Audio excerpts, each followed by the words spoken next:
요즘에 제가 참 놀라운 일들을 경험하고 있어요.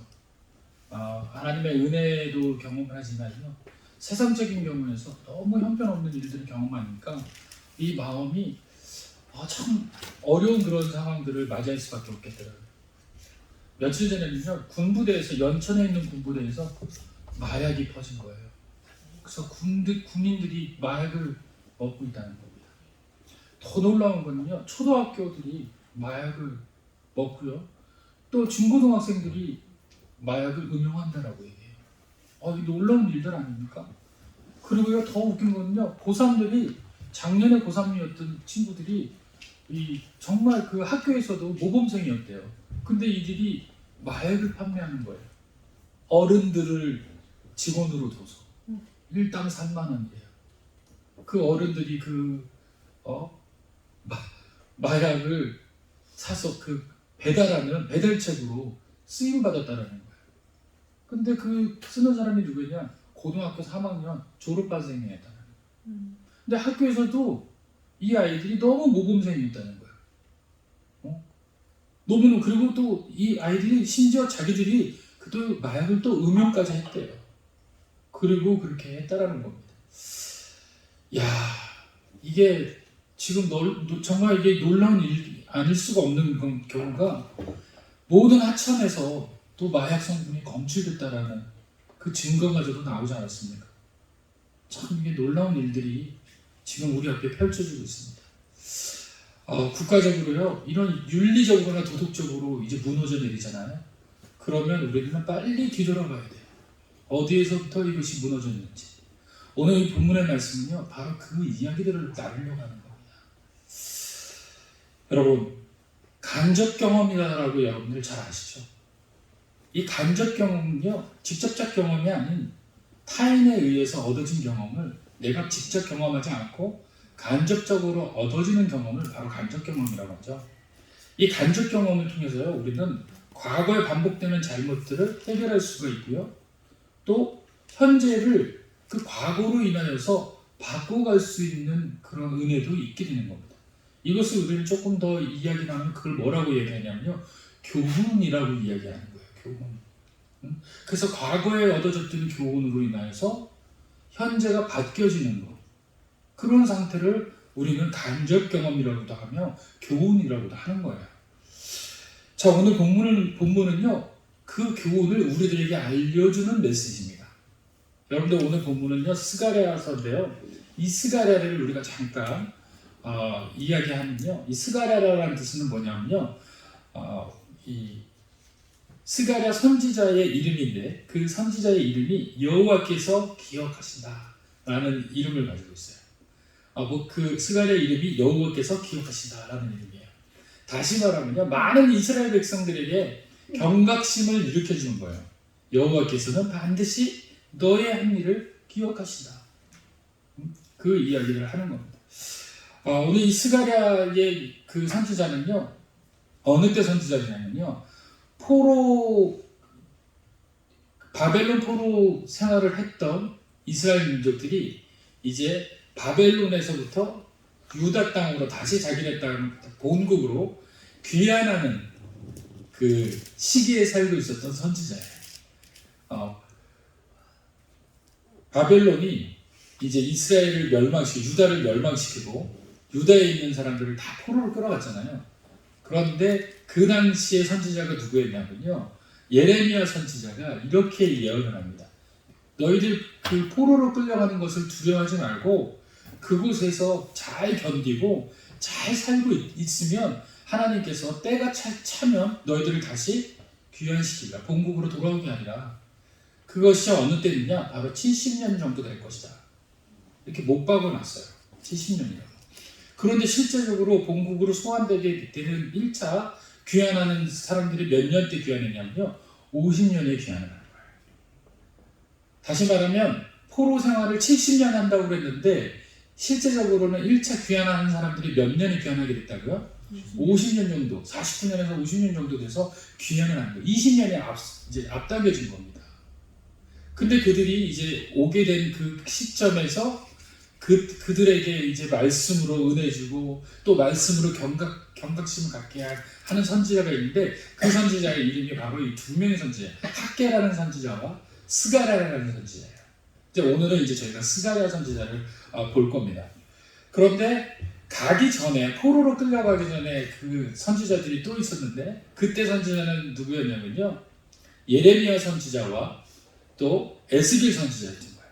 그래서 오늘 이 본문은요, 에스겔과 예레미야와 스가랴를 우리가 잠깐 이해를 하고 넘어가야지 이 부분들을 좀 이해할 수 있을 겁니다. 그렇다면은 역사적 배경에서 예레미야와 에스겔이 어떻게 무슨 이야기를 했고 또 그 이야기의 그 목적이 뭐며 그것이 얼만큼 중요했을까라는 것을 우리가 살펴볼 필요가 있어요. 예레미야와 에스겔은요, 포로로 끌려가는 그들에게 이렇게 이야기합니다. 너희들이 포로로 끌려가는 이유는 바로 하나님께서 너희들에게 그렇게 많은 시간 동안 너희들에게 돌아오라, 또 말씀으로 경건케 되라, 또 예배를 세우라, 또 하나님과의 동행함을 잊지 말아라 라는 그 이야기와 또 과거의 그 출애굽에서부터 시작됐던 이방 그 신들을 섬기지 말아라 라는 그 줄기차게 이야기했던 그 메시지들을 이들이 잃어버리게 됩니다. 생각하지 않게 돼요. 그래서 그들에게 임한 심판이 뭐예요? 바로 바벨론이라는 그 전쟁을 통해서 그들에게 포로로 끌려가는 그런 삶을 살게 되는 그런 상황을 이제 맞이하게 되는 것이죠. 우리가 잠시 보면요, 에스겔서를 우리가 잠깐 좀 볼 필요가 있어요. 에스겔서 8장을 보면요, 이렇게 이야기를 하고 있습니다. 에스겔서 8장을 보면요, 예루살렘의 우상 숭배에 대한 이야기를 잠깐 이야기를 하고 있어요. 이 당시는요, 아직 바벨론으로 포로로 끌려가기 전 단계인 거예요. 이들이 선민이라고 하면서 줄긋하게 생각한 것이 뭐냐면 절대로 하나님은 우리를 심판하지 않을 것이다 라고 생각하는 거예요. 왜? 하나님은 우리를 너무너무 사랑하셔서 우리가 이제껏 어떤 범죄를 했는데도 불구하고 하나님은 늘 용서하셨고 우리가 회개하는 모습만 보이면 그것을 기억지 아니하셨다라는 거예요. 그래가지고 이들은 또 그런 형식으로 기억지 않는 그런 행동을 계속합니다. 그런데 그 삶의 모습이 뭐냐면요, 형식적 삶이라는 거예요. 겉으로는 하나님을 생각하는 거예요. 그런데 속에서는 다른 마음을 품는 상태, 그 상태를 이야기하는 겁니다. 그 상태를 누구에게 보여주냐면요, 에스겔에게 보여줘요. 그게 여러분들에게 말씀드렸던 에스겔 8장에 나와 있는 겁니다. 근데 그 에스겔 8장에는 이런 모습들을 보여줘요. 거기에 있는 24장로들과 또 거기에 있는 제사장들과 거기에 있는 많은 그 예배를 집전하는 사람들이 하나님 앞에 예배를 드리는 척하면서 보여져요. 그러니까 겉으로 보기에는 다 예배 드리는 자예요. 그런데 속마음을 에스겔에게 보여주는 겁니다. 하나님께서 에스겔아 봐라 라고 보여주는데 그들이 어떻게 쓸까요? 전혀 하나님 앞에 예배 드리지 않아요. 다 다른 생각을 하고 있고요. 예배 드리고 있는 순간에서부터요, 하나님을 생각지 아니하고 그 마음은 다른 것으로 가득 차 있다라는 거예요. 응? 또 어떤 사람은요, 우상으로 가득 차 있는 거예요. 어떤 사람은요, 오늘 저녁에 있는 다른 집회에 대한 생각을 하고 있더라는 겁니다. 이런 일들이 벌어지니까 하나님께서 어떻게 하십니까? 임재를 거두세요. 그래서 제일 먼저 거두시는 모습을 에스겔에게 보여주는데 어떻게 보여주냐면 성전에서 하나님께서 그 떠나가시는, 성전에서 하나님께서 이제 그 임재를 거두시는 그 장면을 에스겔에게 보여줍니다. 너무너무 놀라운 장면 아닙니까? 그리고요, 그 다음 장에서는 11장에서는요, 예루살렘 성에서 하나님의 임재가 떠나는 모습을 보여줘요. 그러고 난 다음에 어떻게 됐을까요? 바로 전쟁이 일어나고요, 바벨론이 거기를 침략을 하게 돼요. 하나님께서의 성전 안에 계셨으면 바벨론은 침략하지 못했을 겁니다. 하나님께서 예루살렘 성에 계셨으면요, 예루살렘을 침략하지 못했을 거예요. 그런데 하나님께서 어떻게 하신다고요? 성전에서 떠나시고 예루살렘에서 떠나시는 모습을 에스겔에게 보여줘요. 임재가 떠났다라는 것을 증명하시는 겁니다. 선포하시게 되죠. 그러고 난 다음에 그들이 무너지기 시작하는 겁니다. 그러고 난 다음에 그들이 어떻게 돼요? 바벨론으로 포로로 끌려간 거예요. 바벨론 포로로 끌려가서 처참하게 그들의 삶이 완전히 무너져 내리기 시작을 합니다. 완전히 생각하지 못할 정도로 비참하게 시작이 되는 거예요. 여러 사람들은 끌려가서 거기서 그 많은 그 노동을 감당했어야 되고요. 또 한 가지는 제일 이들에게 힘들었던 것은 뭐냐면요. 그들이 편안하게 예배드릴 수 있었던 모든 순간들을 이제는 예배와 모든 것을 패하게 되고, 또 자기들이 누려야 될 하지 말아야 될 부분들 있잖아요. 하고 싶었고 이 자유의지적인 것들, 그런 것들이 이제 제약을 받기 시작을 한 겁니다. 그리고 자기들이 생각지 못하는 율례와 법도가 생기는 거예요. 이스라엘 법도와 이스라엘 율례가 아닌 이방신의 법도와 이방 나라의 율례를 이제 따르게 되는 거예요. 이제 나라를 잃은 사람의 서러움이 시작되는 겁니다. 어느 때 그렇게 된다고요? 하나님의 임재가 떠날 때. 하나님의 임재가 완전히 떠날 때 그렇게 됐다는 겁니다. 그것이 바로 포로 전생활이었어요. 하나님께서 그들에게 에스겔을 통해서 하나님의 임재가 떠나는 모습이 누구 때문이라는 거예요? 종교 지도자들이 예배에 대한 그 기쁨도 없고, 예배에 대한 헌신도 없고, 그 다음에 양을 어떻게 먹여야 되는지도 알지 못하며 양에 대한 열심도 없고, 종교적으로나 국가적으로나 아무런 감정도 없어진 상태에, 그 상태가 바로 포로 전 마지막 그 상태였다는 거예요. 그랬을 때 하나님께서 그들의 마음을 아시고 그 마음을 거두시기 시작한 거예요. 하나님의 마음. 그러고 난 다음에 그들이 이제 전쟁이라는 것을 통해서 포로가 되어서 그들이 그렇게 누리고 싶었던, 그렇게 자유했던 모든 것을 다 빼앗기고 이제 자기 나라의 율례도 아닌 다른 나라의 율례와 법도를 배우게 되는 겁니다. 그렇게 50년을 살았어요. 그러고 난 다음에 오늘 본문, 여러분들이 본문, 그 본문을 읽게 되는 겁니다. 자, 본문의 첫 번에 이렇게 이야기합니다. 여호와 나의 하나님이 이르시되 너는 잡혀 죽을 양떼를 먹이라. 이건 누구에게 이야기하냐면요, 스가랴 선지자에게 하나님께서 이야기하시는 거예요. 뭐라고 이야기합니까? 너는 잡혀 죽을 양떼를 먹이라. 잡혀 죽을 양떼라는 이 뜻은 뭐냐면요, 저들이 이미 잡혀 죽을 거다라는 거예요. 그런데 오늘 이 본문은 어떤 본문이냐고요? 바로 포로를 귀환한 그 시점인 거예요. 포로 귀환한 시점인 거예요. 그런데 이 말씀의 서두 지금 11장 4절에 이렇게 이야기를 시작을 하고 있는 겁니다. 여러분들, 포로로 귀환했을 때 이들이 생각지도 않는 은혜를 경험합니다. 그들은 이제 많은 시간 동안 이제 바벨론에서 포로로 더 많은 시간 동안 살 거라고 생각한 거예요. 여러분들, 시간이라는 개념들이요, 20년이 지나버리면요, 이제는 까마득한 시간들로 남게 됩니다. 여러분들 그거 알잖아요, 그렇죠? 다 성장해봤는데 30년 생각하니까 어때요? 그 어렸을 때 그 생각이 까마득하게 느껴지잖아요, 그렇죠? 이들도 마찬가지였을 거예요. 포로로 끌려가는 순간 이제 이스라엘에서 살았던, 유다에서 느꼈던 그 감정들은요, 아마 많이 소멸되어 있을 겁니다. 이제 느낌조차 없었을 거예요. 내가 이스라엘 백성인지 아니면 바벨론 백성인지 잘 모르고 있는 그런 아마 상태가 되어버릴지도 몰라요. 그런데 어느 날 갑자기 이들에게 귀한 소문이 온 겁니다. 기쁜 소식이 온 거예요. 나라가 바뀌었어요. 바벨론이 전쟁에서 패하고, 전쟁에서 어디죠? 페르시아가 이들을 정복한 거예요. 그걸 이제 성경에서는 바사라고 얘기해요. 페르시아가 이들을 정복을 해서 왕이 바뀐 거예요. 그런데 이 페르시아는 어떤 정책을 폈냐면은 그들이 자기의 각자의 나라로 돌아가서 각자의 종교를 가지고 있으되 어떤 것만 하면 되냐면 상납만 잘하면 된다는 거예요. 그리고 또 한 가지, 두 번째는 뭐예요? 자기들의 왕이 누구라고 인정하면 되는 거예요. 페르시아 왕이 진정한 왕입니다. 우리의 왕입니다. 요 두 가지만 인정하면 되는 거예요. 상납을 하고 그 다음에 왕으로 인정하고, 그러면 자기네 땅으로 돌아갈 수 있게 되는 거예요. 그랬을 때 유대 민족들이 돌아가게 되는 겁니다. 자기네 땅으로 돌아가게 되는 거예요. 그런데 많은 사람들이 자기네 땅으로 돌아갈 때 얼마나 기뻤겠어요. 이제 우리 집으로 돌아가는데, 딱 돌아와 봤는데 어땠을까요? 완전히 폐허가 되어 있는 겁니다. 성벽은 무너져 내렸죠. 성전 안은 전부 도둑들이 들어와가지고 다 침략자들이 들어와서 그것을 다 회파하고 다 가져가 버린 상태였어요. 아무것도 남아져 있지는 않습니다. 또 자기들이 살고 있던 집은요, 다른 사람들이 거주하고 있는 거예요.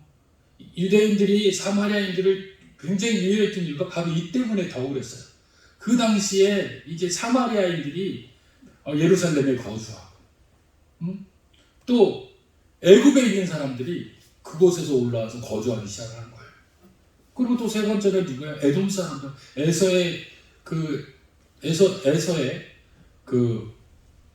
뭐라고 그럴까요? 후계자들, 후손들이 거기 와서 살게 되는 거예요. 이 세 민족들이 완전히 그 예루살렘 그 주위를 함께 살면서 그곳에 완전하게 온전치 못하게 완전히 망가뜨리는 상태로 살고 있는 겁니다. 각자의 자기네들이 가지고 있는 미풍양속이라든지 각 가정에서 또 자기네 족속들이 가지고 있던 그런 삶의 그런 형태로 그곳에서 막 뒤죽박죽 살고 있는 거예요. 이들이 이제 왔는데 그들과 함께 살아야 되는 거예요. 자기들만 사는 것이 아니라 그들과 함께 공동체로서 삶을 살아야 되는 것에 이제 기가 막히는 겁니다. 두 번째는요, 집이 다 불타고 없어요. 자기 집에 있는 것들이 없습니다. 그리고 그 집을 어떻게 해야 될지를 모르고 완전히 쓸모없는 것이 돼버린 그런 상황들을 경험할 수밖에 없던 시절이 바로 그랬던 겁니다. 이 귀한 자들이요, 제일 먼저 걱정했던 것이 바로 귀환하면서 자원이 거의 다 없어졌다는 것, 완전히 없어졌다는 것이 굉장히 이들에게 어려움이었다라고 이야기하는 거예요. 그리고 고작 근근히 이제 그 생활을 하려고 하면 황폐하고 경량화되지 않는 이 토지 때문에 보잘것없는 소산으로 먹고 살 수밖에 없는 겁니다. 불안한 생활을 견딜 수밖에 없는 거예요. 더더욱이요, 이들이 농사를 또 잘 지은 날에는 누가 왔을까요? 그들이 같이 있었던 이 침략자들이 와가지고 그걸 다 몰수해가요. 도저히 살 수 없는 그런 상태가 된 겁니다. 더 웃긴 거는요, 이스라엘 백성 중에서 부자였던 사람들 있잖아요. 바벨론에서 포로 생활을 살지만 거기서 정착하고 살면서 또 이 이스라엘 사람들이 그런 걸 너무 잘한다는 거예요. 그 땅에서 다시 일어나는 그 속도가 굉장히 빠른 거예요. 그 이유가 뭘까요? 하나님이 함께 하시기 때문인데, 그래서 여기서인지 부로 인한 그 은혜들을 많이 이제 경험하게 된 거예요. 그래서 많은 사람들이, 부자인 사람들도 많이 나왔대요. 그런데 그런 사람들은 따라왔을까요? 안 따라왔을까요? 안 따라온 거예요. 그러니까 오는 사람들은 누구냐? 가난하고 갈 데 없고, 또 거기 또 이제 종교적으로 또 하나님을 생각하는 그런 신앙인들만 오게 된 겁니다. 진짜 알짜배기가 막 온 거예요. 그런데 그들이 와서 살아를 봤더니만 이 문제가 장난이 아닌 거예요. 제일 큰 문제는 바로 이 사람들이 먹고 사는 겁니다. 이들의 가족의 은신처가 완전히 획파돼서 그것을 해결하는 것이었어요. 그리고 두 번째는요, 영감 있는 지도력이 부재해요. 다시 말하면 영적 지도자가 없는 상태였어요. 이들이 무슨 중심이었죠? 예루살렘 중심주의, 다시 말하면요, 신정 정치였어요. 하나님 중심주의였거든요, 이 삶은. 그런데 하나님의 예배를 드리는 것이 많이 무너져 있는 상황인 거예요. 그러니까 첫 번째는요, 자신들이 보호해야 될 외적인 인신처, 그 가족들을 보호해야 될 그 집과 또 영토와 또 그들이 먹을 수 있는 곡식들이 부족한 거에 대한 것이 문제고, 두 번째는 그 안에서의 내적 믿음이 허물어져 있는 것이 문제였어요. 하나님 앞에 예배드리고 힘쓰고 했던 것이 이제 부족한 겁니다. 그러다 보니까 이 두 가지가 무너지다 보니까 이들이 다시금 회복할 수 있을까라는 어려움들이 있었던 거예요. 그것을 오늘 이 본문은 하나님을 통하여서 하나님께서 스가랴를 통해서 그들에게 경각심을 주는 겁니다. 그렇다면 오늘날 우리는 어떨까요? 오늘 많은 사람들이요, 성도들이요, 교회는 너무 많은 것이 풍족하다라고 이야기를 하고 있어요. 그리고 베풀지 못한다라고 이야기를 하고 있습니다. 그런데 오늘 본문에서 에스겔과 같은 그 이야기가 우리들에게 전해지고 있는 거예요. 당시 에스겔의 그 선지자가 이야기했을 때 뭐라고 이야기하냐면요, 너희들이 너무너무 가지고 있는 것이 많아서 또는 너희들이 잘난 것 같아서 하나님 앞에 돌아오지 않는 그 모습들이 있다라고 지적했다는 거예요. 누구에게? 목회자와 목사와 종교 지도자들과 또 누굽니까? 정치 지도자들에게. 그런데 오늘 본문 스가랴 11장 1절에서 보면요, 똑같은 이야기가 나와요. 11장 1절을 제가 한번 읽어볼게요. 레바논아 내 문을 열고 불이 내 백향목을 사르게 하라. 너 잣나무여 곡할지어다. 백향목이 넘어졌고 아름다운 나무들이 쓰러졌음이로다. 바산의 상수리 나무가 곡할지어다. 무성한 숲에 무너졌다. 이게 다 무슨 얘기를 하는 거냐면요, 바로 그 종교 지도자들과 정치 지도자들을 뭐를 지금 얘기하는 거야? 너희가 잣나무고 너희가 백향목이라고 빗대어 이야기하고 있는 거예요. 응? 너희들이 겉모습은 너무 좋다라는 거예요. 너희들이 겉모습은 정말 하나님을 잘 섬기고 있는 것 같고 너희들 스스로가 정말 위대하다고 생각해서 하는 것처럼 잘 꾸미고 잘 다닌다는 거예요. 제가 정말 이렇게 말하기는 좀 어렵지만 정말 말씀에 사로잡혀 있는 목회자와 그러지 않고 꾸미고 다니는 목회자들이 너무, 물론 저보러 목사님 왜 이렇게 꾸미고 다니셔야 하면 저는 할 것도 없지만 그 꾸밈에 대한 이야기보다는 실제적인 본질적인 이야기를 좀 드리고 싶은 거예요. 응? 오늘 그것에 대해서 질책하고 계신 겁니다. 오늘 본문은요, 사실은 목회자 저를 비롯해서 많은 목회자들에게 다녔었을 때 진정한 하나님의 말씀을 양떼들에게 먹여야 된다는 이야기를 하고 싶으신 거예요. 그것이 가장 먼저 나라든지 가정이든지 개인이든지 필요하다라는 거예요. 외적인 모습이 제일 중요한 것이 아니라 내적인 예배가 가장 중심적이고 핵심적인 이야기다라고 오늘 본문을 통해서 우리들에게 알려주시려고 하시는 겁니다. 결론은 사실 그거예요. 겉으로 보기에는 멋있었던 잣나무와 같았던 백향목과 같았던 상수레 나무와 같았던 그 정말 품이 있었던 그 리더자들이 실상은 뭡니까? 종교가 무너지고 삶의 모든 것을 무너뜨리는 장본이었다라는 거예요. 이스라엘 민족을 가장 무너뜨리고 있었던 존재들이 바로 제일 앞에 리더라고 생각했던 그런 자들이라는 거예요. 오늘 이 땅의 교회가 그런 모습에서 오늘 이 본문과 이런 모습을 교훈 삼아서 다시는 그런 일들이 이 땅 가운데 있지 않게끔 우리는 믿음을 지키고 나가야 돼요. 그걸 오늘 얘기하는 겁니다. 서두에 저는 분명히 교훈에 대한 이야기를 했습니다. 분명히 그 교훈은 과거의 모습을 되풀이하지 않는 것을 우리가 거울 삼는 것이 이 교훈인 거예요. 오늘 이 본문 말씀을 통해서 되풀이되지 않기를 원합니다. 그것이 개인이건 또 가정이건 국가건 또 교회건 간에 본문의 말씀이 교훈 삼아서 우리가 하나님 앞에 돌아가야 될 줄 믿으시기 바랍니다. 그렇게 이제 스가랴가 이제 포로 귀환을 해서 많은 사람들이 그렇게 살지만 그들이 제일 이제 준비되지 않은 것이 이 믿음의 상태고 또 그들이 가지고 있는 이 성벽의 상태였었어요. 성벽이 무너지는 것은 어떤 일들이 벌어지냐면요, 가족의 은신처가 없어진다라는 거였어요. 왜 그러냐면요, 이 당시에는요 성 안에서 이들이 기거를 했었어요. 그래서 성 밖과 성 안은 사람들이 구별되거나 또는 보호받을 수 있는 것이 정말 이게 구별될 수 있는 그런 공간이었습니다. 그래서 많은 백성들은 성 안에 있었어요. 그래서 성 밖에는 그냥 이방인들이라든지 아니면 정처없이 왔다 갔다 하는 그런 이제 사람들이었는데 이 성벽이 무너지다 보니까 어떻게 돼요? 성 밖과 성 안이 도무지 어떤 것이 아니고 바뀐지 알지 못하는 그런 관계가 되어버린 거예요. 그러다 보니까 바깥에 있던 그 도적들이 성 안에 침입해가지고 그 백성들을 괴롭게 하는 것이 아주 빈번했죠. 그러다 보니까 제일 먼저 오자마자 해야 될 게 뭐냐면 성벽을 재건하는 거였어요. 그래서 느헤미야라든지 이제 그런 분들이 이 성벽을 재건을 합니다. 근데 성벽을 재건을 하는데 문제가 생겼어요. 누가 문제를 삼았을까요? 바로 사마리아인들이 이것에 대해서 문제를 삼기 시작합니다. 우리가 원주민이다라고 이야기하고 또 이들을 계속 괴롭히기 시작을 한 거예요. 그리고 성벽 참여라는 것을 같이 참여하자라고 이야기를 하는 겁니다. 그랬더니 이스라엘 백성들이 우리의 성벽은 우리가 재건하겠다. 그래가지고 그들에게 성벽 재건을 맡기지 않는 거 자기네들이 직접 재건합니다.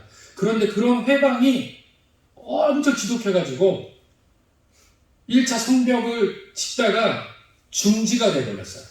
그게 몇 년까지 중지가 됐냐면 14년이라는 시간이 중지가 된 겁니다. 그 시기가 바로 여러분들이 읽고 있는 스가랴 11장 4절서부터 그러니까 멈춰버린 상태인 거예요. 이것도 아니고 저것도 아닌 상태인 거예요. 삶의 모든 것도 무너져 있고 더 뭐 발전된 것도 아닙니다. 다시 말하면요, 모든 것이 바쁜 거예요. 모든 것이 지금 급한 겁니다. 삶을 살아갈 때 자기 집을 지키려고 하면 지금 현대인들은 어때요? 얼마나 바빠요, 그렇죠? 예배드리기가 힘든 거예요. 말씀 보기가 힘든 거예요. 오히려 뭐에 지금 바쁜 겁니다. 먹고 사는 것에 바쁜 거예요. 지금 바로 그 당시가 어떤 거예요? 바로 포로 귀환해가지고 14년이 지난 이 상황들이 성벽을 재건하지 못하고 더 이상 진일보하지 못한 이유가 바로 그것 때문인 거예요. 은신처를 만들어야 되고요. 먹고 살아야 되고요. 그것이 더 급하다는 거예요. 지금 성벽과 성전을 지을 수 있는 아무런 생각이 없어요. 하나님이 중요하지 않아요. 지금 내 현실이 중요한 거. 이 시대에 많은 교회가, 이 시대에 많은 국가에 있는 어려움들이 어디서부터 오냐면요, 하나님을 잃어버렸을 때부터 오는 거예요. 자신들의 삶에 집중했을 때부터. 여러분들 지금 우리 젊은 아이들이 마약을 먹고 있는데 이것이 왜 지금 이런 일들이 벌어집니까? 가정의 해체 때문에 그래요. 부모들이 믿음이 없어지고요. 부모들이 바쁘다는 그 핑계로 가정을 돌보지 않아요. 자기 먹고 사는 것에 열심인 거예요. 자기 놀러 다니는 것에 열심인 거예요. 자기가 하는 것에만 기쁜 거예요. 남은 것에 관심이 없는 거예요. 그런데 더 문제는 교회가 그걸 가르쳐주지 않는다는 겁니다. 그것이 잘못됐다라고 얘기하고 가정으로 돌아가야 된다라고 얘기하고 선포해야 되고 진리의 말씀을 선포해야 되는데 오히려 복에 대한 이야기들로 또 그것이 옳다라고 이야기를 하는 거예요. 여러분들 먹고 사는데 어쩔 수 없어요. 하나님 앞에 예배 못 드리면요 어쩔 수 없어요. 그냥 덮어놓고 가는 겁니다. 누가 했다고요? 바로 바벨론 포로 되기 전에 이스라엘 민족이 하는 거예요. 그렇게 진행이 되면 어떻게 돼요? 하나님의 임재가 떠나가게 되는 거예요. 오늘 이들에게 다시 너희들에게 포로가 귀환이 됐지만 여전히 너희 마음속에 여전히 예배 드릴 곳이 없고 여전히 성전을 건축하지 아니하면 너희는 어떻게 된다? 또 그렇게 될 거라고 이야기하시는 거예요. 오늘 그 본문이에요. 여호와 나의 하나님이 이르시되 너는 잡혀 죽을 양떼를 먹이라. 아니 양떼가 이미 잡혀 죽을 양떼가 어디 있습니까? 양떼는 여기 지금 살려고 하는 건데 이 양떼는 죽을 것을 지금 준비 중인 양떼라고 이야기하는 거와 같은 거예요. 그게 뭐냐면요, 그 양떼들이 자기가 어떻게 살아나가야 될지 또 본질적 사는 것이 무엇인지 알지 못하고 그대로 행하는 모습이 바로 잡혀 죽을 양떼라는 거예요. 지금 오늘날 많은 교회인들이 또 많은 그 국가에 있는 사람들이 또 민족을 이루고 있는 사람들이 하나님을 알지 못하고 각자의 자기 삶을 살아가는 그 모습이 뭐예요? 어떤 거라고 빗대고 있는 거예요? 잡혀 죽을 양떼라고 빗대고 있는 겁니다. 자기 삶에만 목적을 두고 있는 사람, 이 삶이 바로 잡혀 죽을 양떼인 거예요. 주님이 그 안에 없는 사람, 잡혀 죽을 양떼인 거예요. 그런데 그 양떼를 어떻게 하라고요? 스가랴한테 먹이라는 거예요. 죽기 전까지라도 먹이라는 거예요. 어떤 거냐면 그에게 말씀을 먹임을 해서 돌아올 수 있도록 그에게 최선을 다하는 겁니다. 여러분, 먹이라는 건요 정말 중요한 건데 단순히 굶지 않게 하라는 명령이 아니에요. 많은 교회에서 목회자들이 양들을 먹이라 그러면은 그냥 예배만 열심히 드리는데 그거는 굶어 죽지 않을 만큼만 주는 거예요. 근데 진짜 예배는요 잘 성장할 수 있도록 모든 측면을 다 살피는 것이 바로 여기서 이야기하는 먹이는 거예요. 말씀만 전달하고 끝나는 게 아니라 모든 상황에서 간절함을 가지고서 그 양이 잘 자랄 수 있게끔 노력하는 것이 바로 하나님이 원하시는 먹이라는 겁니다. 이스라엘 백성이 이렇게 많은 반역을 이루어왔어요. 너무너무 큰 반역을 이루었는데 하나님 어떻게 이야기하십니까? 그럼에도 불구하고 그들을 먹이라는 거예요. 하나님의 사랑은 거기에 있는 거예요. 하나님이 봤을 때는 절대로 다시 보고 싶지 않은 그런 백성일 수도 있는데 여전히 포로가 돼가지고 다시 돌아왔는데도 정신 차리지 못하고 여전히 자기 삶에 중요한 것이 무엇인지 알지 못하고 그냥 먹는 거와 그냥 사는 거에만 그냥 급급한 그 다시 귀한 자들, 그 귀한 자들에게 다시 경각심을 주시는 거예요. 정말 중요한 걸 너희들이 안 했을 때는 너희들이 멸망하게 돼요. 자, 계속해서 본문을 한번 읽어볼게요. 5절에 보니까 이렇게 얘기합니다. 사들인 자들은 그들을 잡아도 죄가 없다고. 누굴 얘기해요? 판 자들은 말하기를 내가 부유하게 돼. 판 사람들은 뭐예요? 하나님이 은혜를 주셔서 내가 이렇게 부유하게 됐구나 라고 생각을 하는 거예요. 하나님에 대해서 잘못 생각합니다. 본질적 하나님에 대한 깊숙한 은혜를 생각하지 아니하고 내가 부유하게 됐으면 내가 잘못했는데도 부유하게 됐는데도 불구하고 이 부유는 하나님이 은혜 주셔서 됐다고 생각하는 거예요. 하나님이 이제 떠나셨구나라는 것을 생각을 안 하는 거예요. 경종이 없는 거예요. 내가 뭔가 잘못하고 하나님 앞에 예배드리지도 않고 내 본 마음이 아닌데도 불구하고 잘 되고 있는데 그러면 하나님께서 분명히 복 주시지 않을 건데 그럼에도 잘 되고 있는 것으로 인해서 나는 하나님께 할렐루야 영광을 거. 할렐루야는 하나님께 영광이라는 뜻이에요. 하나님을 찬양하라 라는 뜻입니다. 자기는 하나님을 찬양하고 있는 척하고 있는 거예요. 사실은 아닌데.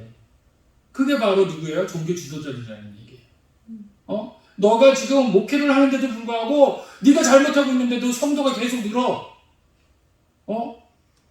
하나님께 할렐루야 아니라는 거예요. 아니라는 거. 그 다음에 양떼를 사들인 자들은 누굽니까? 정치 지도자들을 얘기해요. 사들인 자들.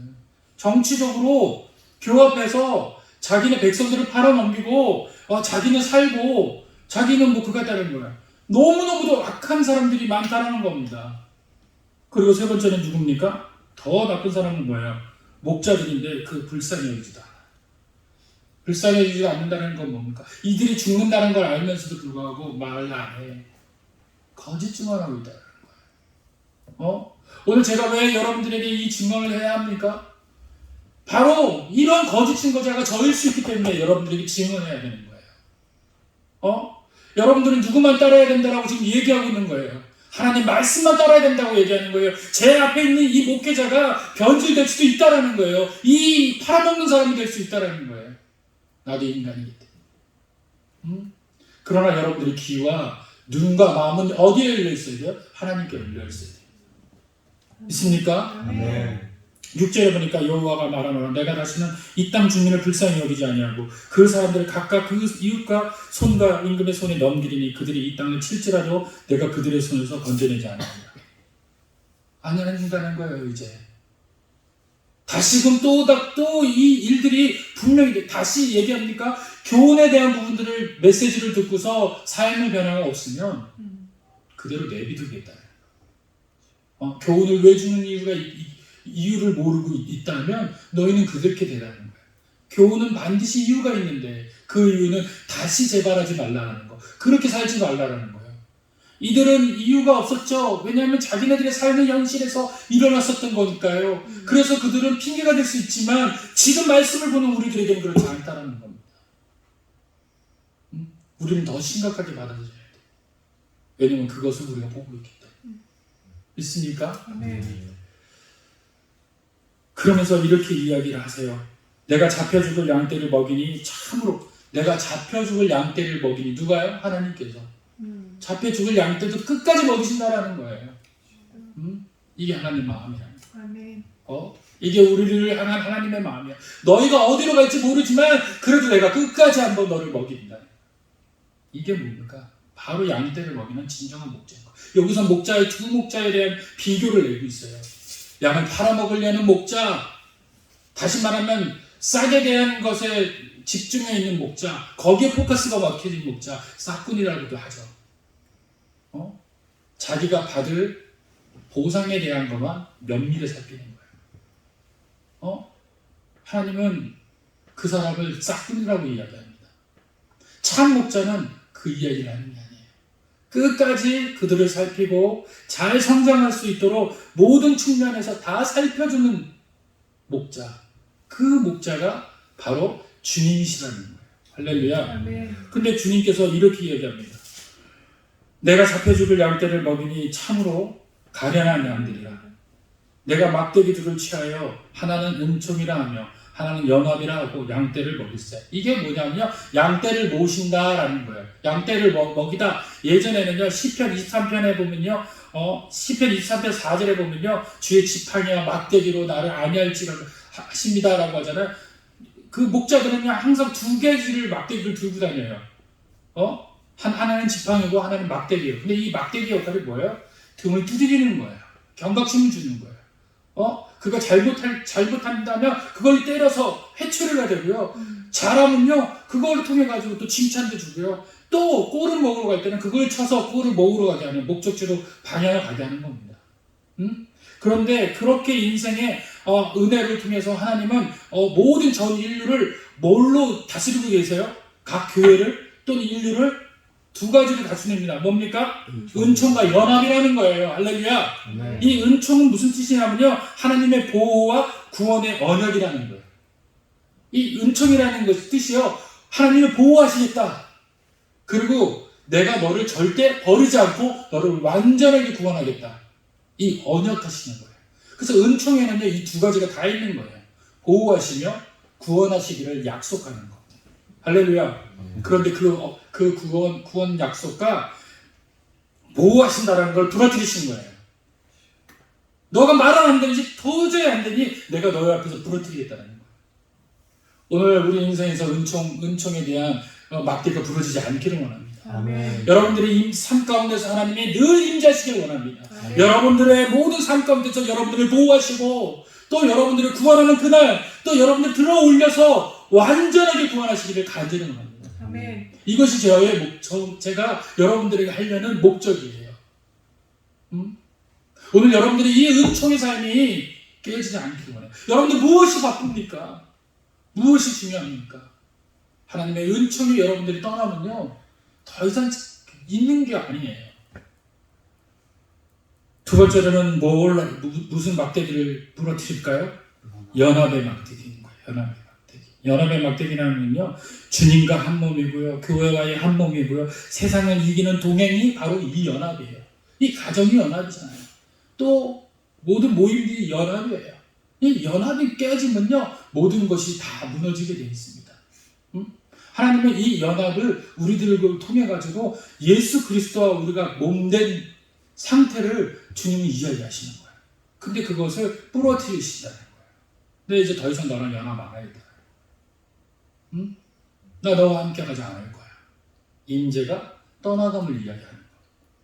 여러분들 연합하기를 원합니다. 아멘. 아멘. 여러분과 연합되기를 원합니다. 아멘. 여러분 한 몸인 줄 기억하시길 바랍니다. 아멘. 그래서 여러분과 여러분 사이에서 교란과 같은 떨어져 있는, 멀리 있는 것보다 가까이서 연합된 상태로 여러분들 서로가 돕고 서로가 한 몸이 되어서 서로가 내 몸처럼 일하시길 간절히 원해요. 아멘. 이것이 바로 우리 교회가 여러분들에게 줄 수 있는 그런 큰 은혜인 줄 믿으시길 바랍니다. 그래서 하나님의 이름에 대한 것들을 기억하셔야 돼요. 그리고 여러분들은 이 연합과 은총과 또 한 가지 뭐라고 이야기해요? 이것을 막대기라고 얘기해요. 막대기. 이 막대기는요, 시편 23편 4절에 나왔다라고 제가 말씀을 드렸어요. 앞서. 이 뜻은요, 말씀을 뜻해요. 그래서 이 막대기다라고 이게 표현되는 걸, 그 성경을 보면 거짓 말씀에 비추어서 이야기할 때가 많아요. 그래서 이 막대기는 말씀이다. 그래서 말씀으로 치료하시기도 하고, 죽이기도 하시고, 살리기도 하시고, 또 흥하기도 하시는 게 이 말씀이에요. 그래서 우리 삶 가운데 이 말씀이 반드시 있어야 되는 줄 믿으시길 바랍니다. 아멘. 그래서 여러분들이 말씀 안에서 바로 서야 돼요. 말씀 안에 바로 서면요, 어떤 것들이 와더라도요, 그 말씀으로 물리칠 수도 있고 포용할 수도 있어요. 다시 말하면요, 여러분들이 이것이 어떤 삶의 이 말씀을 통해서 뭐가 이루어지냐면요, 분별력이 생기게 되는 거예요. 모든 분별력은 진리의 말씀으로부터 시작되는 줄 믿으시길 바랍니다. 이것은 내 생각과 내 지혜로 이 세상을 이겨나갈 수가 없어요. 오로지 하나님이 주시는 말씀으로만 될 수밖에 없습니다. 그 말씀이 누구세요? 바로 예수 그리스도이시다. 그래서 예수님이 우리의 말씀 가운데서 삶의 능력자 되신다는 걸 믿으시기 바랍니다. 오늘 이 당시 때는 예수님에 대해서 이야기를 하지 않았어요. 이 스가랴는 메시아에 대한 전 이야기를 담고 있는데 이 메시아에 대한 이야기가 누굴 이야기하는 거예요? 바로 예수 그리스도를 이야기하는 거예요. 이 당시에 이들이 또 배반할 거라는 걸 알고 계세요. 이거를 해결할 수 있는 분은 예수님밖에 없다는 거예요. 그래서 오늘 여기 목자에 대해서 진정한 참 목자는 누구를 얘기하시는 거예요? 예수 그리스도를 얘기하시는 거예요. 예수 그리스도를. 그리고 나머지 거짓 목자들은 바로 저 같은 사람. 하나님이 저에게 은혜 주시고 은총 주시고 연합 주시지 않으면 변질돼 버리는 거. 그게 인간인 거예요. 그래서 여러분들 오늘 우리 마음속에 누가 계세요? 주님이 계세요. 그래서 우리들이 삶 가운데 주님 앞에 나와서 예배드리기 힘쓰는 자가 되시길 바랍니다. 아멘. 8절에 보니까 한 달 동안 내가 그 세 목자를 제거했으니 이는 내 마음에 그들을 싫어하였고 그들의 마음에도 나를 미워했습니다. 이 세 사람이 누군지는 알지 못해요. 성경에서 누군지는 알지 못합니다. 한강에는 시드기야 왕하고 여러 몇 명이 있다고 그러는데 그 사람도 시간이 맞지가 않아요. 그 한 달 안에 죽은 건 아니라고 봐서 이것은 그냥 그 말씀에 대한 어떤 그 의미적인 의미가 있는 그 말씀들 보아지는 것 같아요. 9절에 보니까 내가 이르되 내가 너희를 먹이지 아니하리라. 죽는 자는 죽는 대로 망하는 자는 망하는 대로 나머지는 서로 살을 먹는 대로 두리라고. 이게 뭐예요? 내버려둠이. 뭐에 대해서 지금 이렇게 하나님께서 이거에 대해서 계속 이렇게 끌고 가는지를 조금 뒤에 가면 우리가 이해합니다. 10절에 보니까 이에 은총이라는 막대기를 취하여 꺾었고 이 모든 백성들과 세운 언약을 폐하였냐. 이제 내가 너 더 이상 보호하지 않을 거야. 내가 너를 더 이상 지키지 않아. 내가 너보다 먼저 앞서가지 않아 이제. 정말 슬프죠. 이런 사람이 되어서는 안 돼요.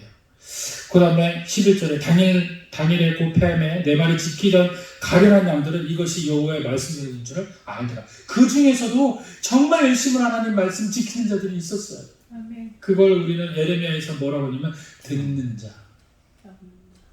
에레미야에 보니까 이렇게 이야기합니다. 내가 여호와인 줄 아는 마음을 그들에게 주어서 그들이 전심으로 내게 돌아오게 하리니 그들은 내 백성이 되겠고 나는 그들의 하나님이 되리라. 아멘. 여호와를 아는 마음이 있는 사람이 중요한 겁니다. 할렐루야. 여호와의 아는 마음이 없는 사람은 저주를 받은 사람이에요. 많은 사람들 중에서 정말 애통해하는 게 주님을 믿어라 그러는데 그 말에 안 들어가요. 왜 안 들어가요? 여호와의 아는 마음이 없기 때문에 그래요. 그거 하나님이 넣어주셔야 되는 줄 믿으시기 바랍니다. 그걸 위해서 기도하셔야 돼요. 하나님 여호와를 아는 마음을 허락해 주십시오. 여기 지금 여호와의 아는 마음이 있는 거예요. 이들이. 여호와의 말씀을 알았대요. 12절에 보니까 내가 그들에게 이르되 자 그런데 이들이 온전치 못한 사람들이에요. 또 여호와의 아는 마음들이라고 하는 그 목회자들한테 이야기를 하는 겁니다.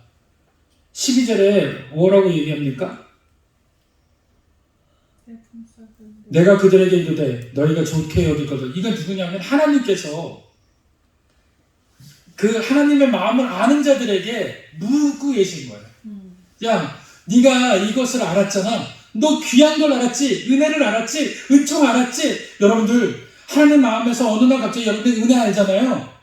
그거 귀히 여기셔야 돼요. 그거 오늘 이 본문에 굉장히 중요하게 나온 겁니다. 하나님이 우리의 삶 가운데 나타나셔서 우리가 정말 귀한 마음을 알게 되잖아요. 그런데 그 사람들이 어떻게 했어요? 마음을 하나님 앞에 되게 쉽게 생각했어요. 어떻게 얘기합니까? 내 품삯을 내게 주고 그렇지 아니하거든 그만두라. 이게 누가 얘기하는가? 하나님께서 네가 내 마음을 알았으면 내가 안 마음을 너 나한테 품삯을 한번 줘봐. 이렇게 얘기하는 거예요. 무슨 말인지 아시겠어요? 하나님의 마음을 우리가 알게 되잖아요. 그럼 하나님이 이렇게 물어보면 너 은혜 알았지? 은총 알았지? 그럼 너 그 은총의 값을 한번 먹어봐. 얼마나 줄 거니? 그랬더니 어떻게 했어요? 은 30년이 됐대. 은 30년. 은 30년은요 노예의 값이에요. 노동자의 값이고요. 값없는 아주 작은 품삯을 이 은 30개라고 얘기한 거예요. 이 은 30개 그럼 누구 생각나요? 유다. 예수님 생각나시죠? 유다가 은 30냥으로 이게 은 30냥이 뭐라고요? 아주 작은 품삯, 가치없는 품삯. 다시 말하면 하나님의 은혜를 아주 값없이 하찮게 여기는 마음. 이거는요 더더욱 뭐냐면 모욕적인 얘기예요. 하나님의 마음을 아예 가치 없다고 생각하는 거예요. 자, 이 얘기가 뭡니까? 내 품삯을 삼으자. 여호와께서 내게 이르시되 그들이 나를 헤아린 바 그 싹을 토기장이에게 던지라 하시기로 내가 곧 은산식회를 여호와의 전에서 토기장이에게 던졌고 내가 또 연합이라는 불자 막대기를 꺾었으니 이는 유다와 이스라엘 형제의 의리를. 다시 말하면 하나님의 마음을, 그 은혜를 아주 값없게 생각합니다. 이게 더 나쁜 얘기는 뭐냐면 이미 하나님이 그 말씀을 하시기 전에 이미 마음에 은산심을 품었다라는 거예요. 이해하세요? 내 마음속에서 하나님에 대한 것을 이미 품고 있는 거예요. 이 정도 줘야 되겠다. 은혜 오기 전에 이미 생각한 거예요. 그러니까 하나님은 완전히 가치 없는 거예요. 그게 누굽니까? 바로 그 땅에 있는 목회자들과 정치 지도자들이 그랬다라는 거예요. 지금 이 시대는 어떤가요? 정말 하나님의 마음에 가치가 있어서 하나님을 위하여 일하는 그런 그 마음들이 우리에게 있습니까? 오늘 이 시간 우리가 회복돼야 돼요. 그것이 하나님이 오늘 우리에게 요구하는 겁니다. 그리고 난 다음에 뭐라고 이야기하시는지 아세요? 여러분들 읽지 않았습니다. 15절부터 한번 읽어볼게요. 이건 다 같이 한번 힘있게 읽어보세요. 시작. 여호와께서 내게 이르시되 너는 또 어리석은 목자의 기구들을 빼앗을지니라. 보라, 내가 한 목자를 이 땅에 일으키리니 그가 없어진 자를 마음에 두지 아니하며 흩어진 자를 찾지 아니하며 상한 자를 고치지 아니하며 강건한 자를 먹이지 아니하고 오히려 살찐 자의 고기를 먹으며 또 그 굽을 찢으리라. 화 있을 빈적 양떼를 버린 목된 목자여 칼이 그의 팔과 오른쪽 눈을 내리니 그의 팔이 아주 마르고 그의 오른쪽 눈이 아주 멀어버릴 것이라.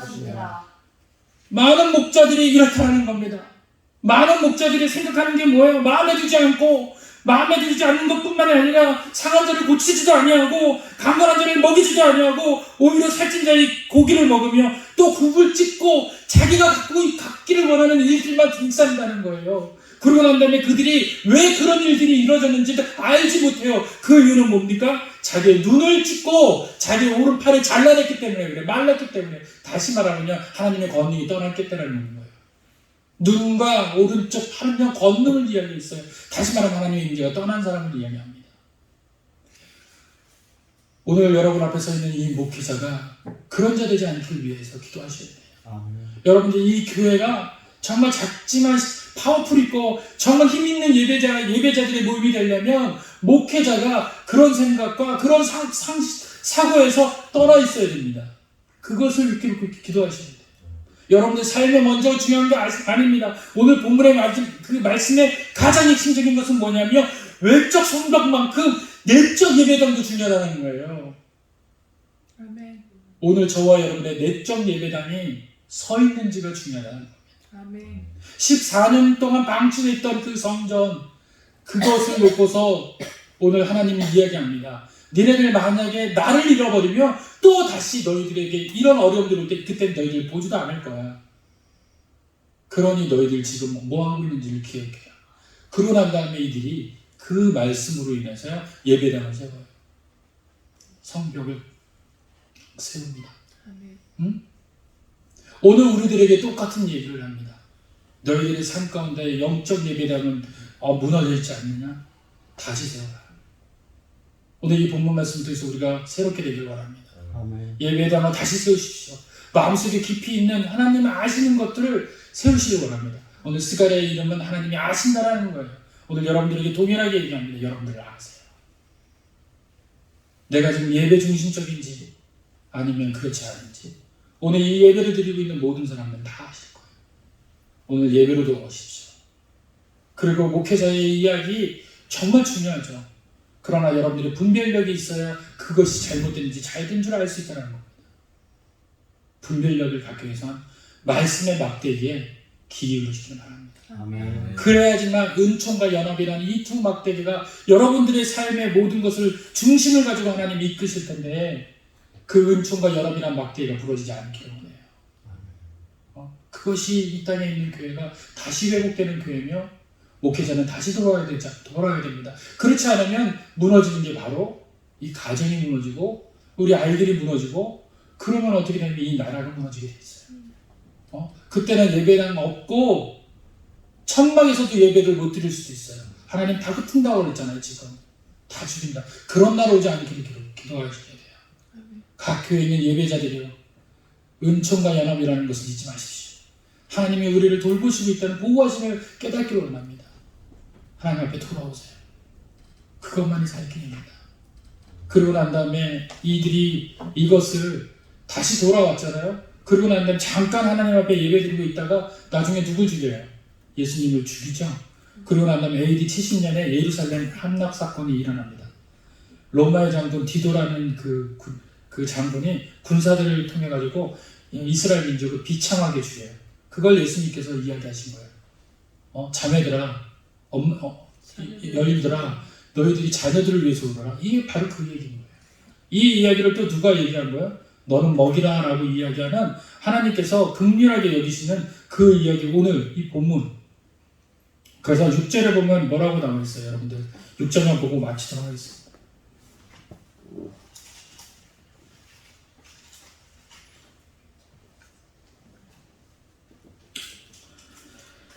11장 6절. 자, 여호와가 말하노라 내가 다시는 이 땅 주민을 불쌍히 여기지 아니하고 그 사람들을 각각 그 이웃의 손과 임금의 손에 넘기리니 그들의 이 땅을 차지할지라도 내가 그들의 손에서 건져내지 아니하리라 하시고 내가 잡혀 죽을 양떼를 먹이니. 잡혀 죽을 양떼가 바로 누굴 뜻하는 거예요? 바로 이 로마 시대 그 디도 장군이 와서 그들을 다 죽이는. 그리고 70년 이후에 유대가 이제 산산조각이 납니다. 그래서 잃어버린 민족이 되고요, 잃어버린 백성이 되고요, 잃어버린 땅이 되는 거예요. 그러고 난 다음에 2차 세계대전 때 그들이 다시 그 민족을 이루게 되잖아요. 그렇게 없어지게 된 게 바로 이 스가랴의 이야기예요. 이 이야기를 했는데도 불구하고 유대 민족들은 이 이야기를 믿지는 않았어요. 오늘 우리들에게도 마찬가지입니다. 대한민국이 발전하고 있지만 이 은총과 연합이라는 막대기가 부러지면 우리도 언제 이렇게 될지 몰라요. 그래서 그것이 안 되려면 어떻게 돼요? 목회자들이 또 성도들은 목회자들은 돌아와야 되고 회개해야 되고 성도들은요 듣는 귀가 열려야 돼요. 분별하는 영이 있어야 돼요. 말씀을 분별되시는 저와 여러분 되시길 간절히 축원드립니다. 기도하겠습니다.